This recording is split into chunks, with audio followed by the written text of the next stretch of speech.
مع اننا لسه في البداية، بس في الغاز زي ده مثلا. هو ده ايه؟ احنا لغايه دلوقتي مش عارفين ده ايه. طب ده ايه؟ ده ريشه مروحه؟ ده اناء؟ ده احنا مش عارفين ده ايه في عصرنا. يعني ده مش شكل احنا مش عارفينه. ده يمثل ايه في اي حاجه؟ فمش معنى ان احنا لسه في بدايه التاريخ مفيش الغاز، لا في الغاز. بس المهم نرجع لمصر القديم، لأننا دلوقتي على مشارف حدث هيغير كل شيء. المصري القديم كان بيحب يدون الأحداث المهمة، أكيد زي توحيد مصر. فهنلاقي قائمة معبد سيتي الأول بتقول إن اللي وحد مصر هو مينا، بس إحنا ملقيناش أي آثار مكتوب عليها مينا.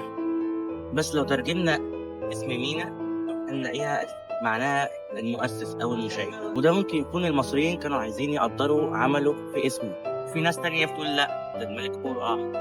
بس لو شفنا قائمة معبد الكرنك وبردية تولين